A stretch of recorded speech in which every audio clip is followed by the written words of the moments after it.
আসসালামু আলাইকুম ভিউয়ার্স, সবাই কেমন আছেন? আশা করি ভালো আছেন। তো ছাদ বাগানে চলে আসলাম। ছাদ বাগান থেকে আম পেড়ে নিলাম। ছাদ বাগানে সুন্দর সুন্দর ফুল ফল শাকসবজি ফলাতে তো একটু কষ্ট তো করতেই হয়। তো বাগানে মুরগিও আছে, এদিকে কবুতরও ছিল। তো আমার ছাদ বাগানে আমি নিজে পরিচর্যা করি, দেখাশোনা করি। তো আজকে বাগানে চলে আসলাম সুন্দরভাবে। আমগুলো গাছ থেকে পেড়ে নিলাম, 2টা আম। তো বাগানে লেবু আছে, তারপরে করমচা আছে, আমগুলো রেখে নিই। ডালিম আছে। তো এরকম শাকসবজি খুবই ভালো লাগে। পুঁই শাক আছে, কুমড়া শাক আছে, আঙুর গাছও বড় হয়ে গেছে দিকে, ডালিম।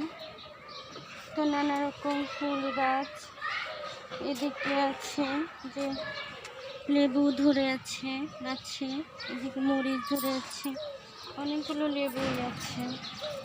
এদিকে আছে ডালিম, এদিকে করমচা ধরে আছে।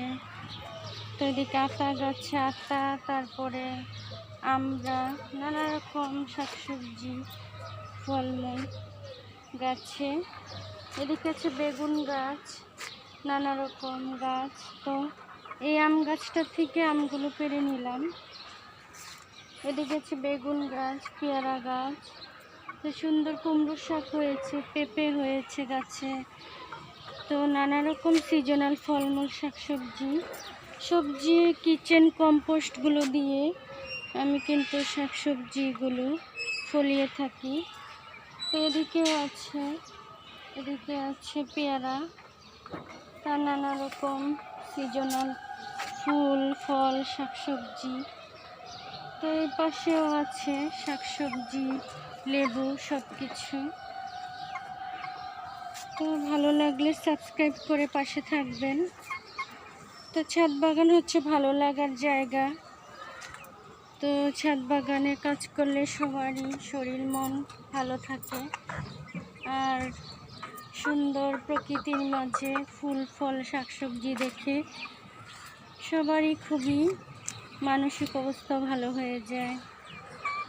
ছাদ বাগানে কাজ করতে আসলে যে কখন সময় কেটে যায় টের পাওয়া যায় না। তো সবাই ভালো থাকবেন।